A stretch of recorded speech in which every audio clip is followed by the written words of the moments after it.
ترک سلطان عبدالحمید نے مسجد نبوی کی تعمیر کے لیے 25 سال انتظار کیوں کیا؟ جنہوں نے یہ مسجد تعمیر کی تھی وہ لوگ کون تھے اور مسجد نبوی کو جس طرح تعمیر کیا گیا تھا وہ تمام پرور منظر آج کے اس ویڈیو میں ہم آپ کو دکھائیں گے۔ امید ہے کہ آپ کے علم میں مسجد نبوی کے حوالے سے اضافہ ہوگا۔ ناظرین، مسجد الحرام کے بعد زمین پر مسلمانوں کے لیے سب سے مقدس جگہ مسجد النبوی ہے۔ اس کی تعمیر کا آغاز 18 ربیع الاول یکم ہجری کو ہوا۔ نبی پاک صلی اللہ علیہ وآلہ وسلم نے مدینہ ہجرت کے فوراً بعد ہی اس مسجد کی تعمیر کا حکم دیا اور خود بھی اس کی تعمیر میں بھرپور شرکت کی۔ مسجد کی دیواریں پتھر اور اینٹوں سے جبکہ چھت کھجوروں کی چھال اور لکڑیوں سے تیار کی گئی۔ مسجد سے ملحقہ کمرے بھی بنائے گئے تھے جو حضرت محمد مصطفیٰ صلی اللہ علیہ وآلہ وسلم اور اہل بیت اطہار کے لیے مخصوص تھے۔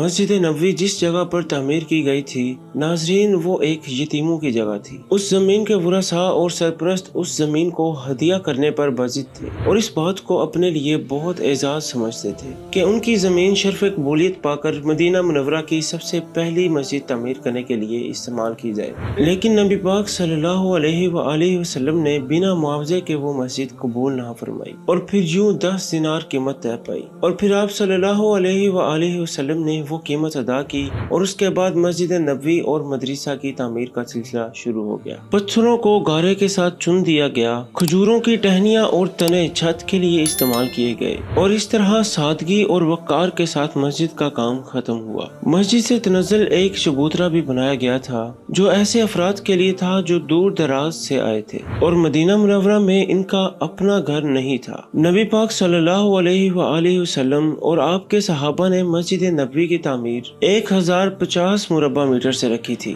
مسجد نبوی کی تعمیر کے بعد مختلف ادوار میں مسجد نبوی کی توسیع کی جاتی ہے۔ 1050 مربع میٹر سے شروع ہونے والی مسجد میں کام کے بعد سے اب تک 300 گنا اضافہ کیا جا چکا ہے۔ اور ناظرین، اب بات کرتے ہیں ترکوں کے دور حکومت کی۔ جب سلطان عبدالحمید نے مسجد نبوی کی تعمیر کا ارادہ کیا تو انہوں نے اپنی وسیع و عریض سلطنت میں اعلان کیا کہ انہیں عمارت سازی سے متعلق فنون کے ماہرین درکار ہیں۔ اعلان کرنے کی دیر تھی کہ ہر علم کے ماننے والے نے اپنی خدمات پیش کرنا شروع کر دی۔ سلطان کے حکم سے استنبول کے باہر ایک شہر بسایا گیا جس میں اطراف سے آنے والے تمام تر ماہرین کو الگ الگ محلوں میں بسایا گیا۔ اس کے بعد عقیدت اور حیرت کا ایسا باب شروع ہوا جس کی نظیر دنیا کی تاریخ میں ملنا مشکل ہے۔ خلیفہ وقت جو کہ دنیا کا سب سے بڑا فرما روا تھا شہر میں آیا اور ہر شعبے کے ماہر کو تاکید کی کہ اپنے ذہین ترین بچے کو اپنا فن اس طرح سکھایا جائے کہ اس کو یکتا و بے مثال کر دے۔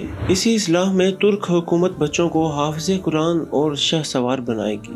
دنیا کی تاریخ کا یہ عجیب و غریب منصوبہ تھا جو کئی سال جاری رہا۔ 25 سال کے بعد نوجوانوں کی ایسی جماعت تیار ہوئی جو نہ صرف اپنے شعبے میں دنیا کے ماہر ترین لوگ تھے بلکہ ہر شخص حافظ قرآن اور باعمل مسلمان تھا۔ ناظرین کرام، ان کی تعداد لگ بھگ 500 تھی۔ اسی دوران ترکوں نے پتھروں کی نئی کانیں بھی دریافت کر لی تھی۔ جنگلوں میں باوضو ہو کر درخت لگائے گئے اور 25 سال کے بعد وہ درخت جوان ہو گئے تو اس جنگل سے لکڑیاں بھی کٹوائی گئیں، تختے حاصل کیے اور شیشے کا سامان بھی حاصل کیا گیا۔ جب یہ سامان نبی پاک صلی اللہ علیہ وآلہ وسلم کے شہر مدینہ منورہ میں پہنچایا گیا تو اسے رکھنے کے لیے مدینہ سے دور ایک بستی بسائی گئی تاکہ شور شرابے سے مدینہ کا ماحول خراب نہ ہو۔ وہاں سے پتھروں کو تراش کر اور لکڑیوں کو تیار کر مسجد نبوی میں لایا جاتا، لیکن نبی پاک صلی اللہ علیہ وآلہ وسلم کے ادب کی وجہ سے اگر کسی پتھر میں ترمیم کی ضرورت بھی پڑتی تو اسے واپس اسی بستی میں بھیجا جاتا۔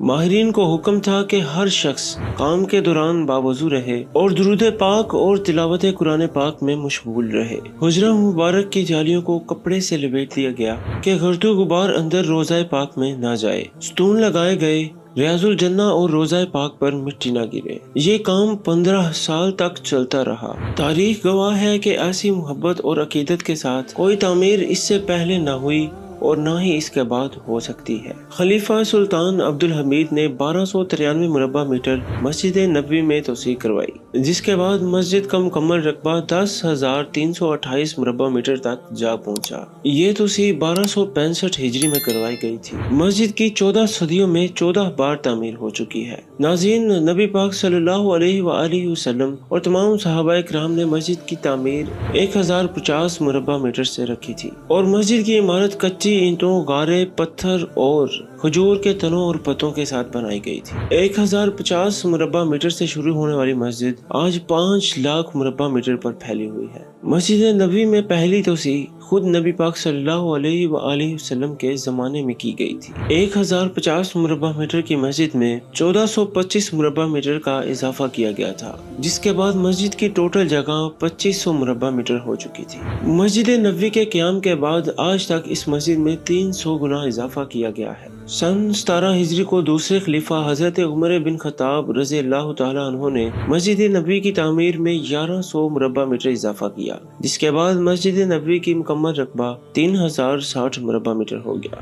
سن 29 ہجری اور 30 ہجری کے دوران حضرت عثمان بن عفان رضی اللہ تعالیٰ عنہ نے مسجد نبوی کی تعمیر میں تقریباً 496 مربع میٹر اضافہ کیا، جس کے بعد مسجد نبوی میں 4096 مربع میٹر تک اضافہ ہو گیا، اور اسی دور حکومت میں 88 سے 91 ہجری کے دوران 2369 مربع میٹر جگہ مسجد نبوی میں شامل کرائی گئی، جس کے بعد مسجد نبوی کا احاطہ 6465 مربع میٹر ہو گیا۔ سن 161 ہجری میں عباسی خلیفہ مہدی نے 2450 مربع میٹر کا رقبہ مسجد نبوی کا حصہ بنایا۔ اس کے بعد مسجد نبوی 8915 مربع میٹر تک پھیل چکی تھی۔ سن 888 ہجری کو سلطان اشرف قاتبائی نے 126 مربع میٹر مسجد نبوی میں توسیع کروائی، اور مسجد نبوی 9053 مربع میٹر پر پھیل گئی۔ عثمانی خلیفہ سلطان عبدالحمید نے 1293 مربع میٹر مسجد نبوی میں توسیع کروائی، جس کے بعد مسجد نبوی کا کل رقبہ 10,328 مربع میٹر تک جا پہنچا۔